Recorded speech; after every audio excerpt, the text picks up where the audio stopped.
శక్తి స్వరూపిణికి ఆదిలక్ష్మి రాజ్యశ్రీ పోలేరమ్మ వారి ఇవాళ ఉగాది పర్వదినం రోజున క్రోధనామ సంవత్సరం సందర్భంలో ఈ రోజున అమ్మవారి సంవత్సరం పూజా కార్యక్రమం ఇప్పటి వరకు అమ్మవారికి కుంకుమార్చన జరిగినవి, అభిషేకము కూడా భక్తులు విశేషంగా గ్రామ ప్రజలు ఇతర గ్రామాల నుంచి కూడా ప్రజలు వచ్చి అమ్మవారిని దర్శించుకుని అమ్మవారి కృపకు పాత్రులుగా అయ్యారు. ఉగాది సందర్భంగా శ్రీ ఆదిలక్ష్మి రాజలక్ష్మి పోలేరమ్మ అమ్మవారి గుడిలో ఈరోజు ప్రత్యేక పూజలు చేపట్టారు. ఈ పూజా కార్యక్రమానికి నల్ల నాగేశ్వరరావు గారి ఆధ్వర్యంలో ఈ పూజా కార్యక్రమం జరిగింది. అలాగే భక్తులు ఉదయం నుంచి అధిక సంఖ్యలో అమ్మవారిని దర్శించుకొని అమ్మ తీర్థ ప్రసాదములు సేకరిస్తున్నారు. భక్తులు జనసందేశంలో ఉన్నారు. అలాగే ఈ ఆదిలక్ష్మి రాజలక్ష్మి పోలేరమ్మ అమ్మవారి సన్నిధిలో ఈరోజు మా పండగ వాతావరణం, ఉగాది పండగ వాతావరణం మొత్తం భక్తులందరూ కూడా అమ్మవారిని దర్శించుకుంటున్నారు.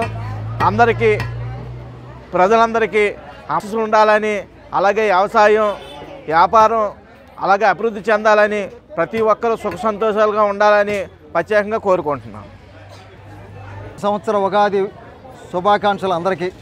మరి ఈరోజు నూతన సంవత్సర ఉగాది సందర్భంగా మరి భీమవరం పట్టణంలో ఉన్నటువంటి ప్రధాన ఆలయాలు ఉన్నటువంటి మావుళ్ళమ్మవారి ఆలయం, అలాగే శివాలయాలు సోమేశ్వర స్వామి భీమేశ్వర స్వామి ఆలయాలతో పాటు మరి అమ్మవారి ప్రధానమైనటువంటి కనకదుర్గమ్మ ఆలయం, ఆదిలక్ష్మి అమ్మవారి ఆలయం, మరి అన్ని ఆలయాల్లో కూడా ఈరోజు అమ్మవారికి గ్రామదేవతలా కూడా అమ్మవారికి విశిష్టమైనటువంటి పూజలు, ముఖ్యంగా భక్తులు ఏదైతే చనివిడి పారకాలు మొక్కుబళ్ళు చెల్లించుకున్నటువంటి కార్యక్రమాలన్నీ కూడా భీమవరం పరిసర ప్రాంతాల్లో పెద్ద ఎత్తున నిర్వహించడం జరుగుతుంది. అలాగే ఈరోజు గునుపూడి గ్రామదేవత అయినటువంటి ఆదిలక్ష్మి రాజ్యలక్ష్మి పోలేరమ్మ అమ్మవారి ఆలయం వద్ద అమ్మవారికి విశిష్టమైనటువంటి పూజా కార్యక్రమాలతో పాటు మరి అమ్మవారి సమక్షంలో అన్నదాన కార్యక్రమం కూడా ఏర్పాటు చేయడం జరిగింది. సుఖాలు అన్ని రకాలుగా వాటిని చక్కగా సమన్వయంతో వాటిని స్వీకరించాల్సినటువంటి బాధ్యత ప్రతి ఒక్కరిపై ఉంది. రాబోయే రోజుల్లో మరి అమ్మవారి ఆశీస్సులతో మరి రాష్ట్రం అలాగే మన జిల్లా మన గ్రామాలన్నీ కూడా సుభిక్షంగా ఉండాలని క్రోధినామ సంవత్సరం అందరికీ ఆయురారోగ్యాలు ప్రసాదించాలని ఆ శక్తి స్వరూపమైనటువంటి అమ్మవారిని వేడుకుంటూ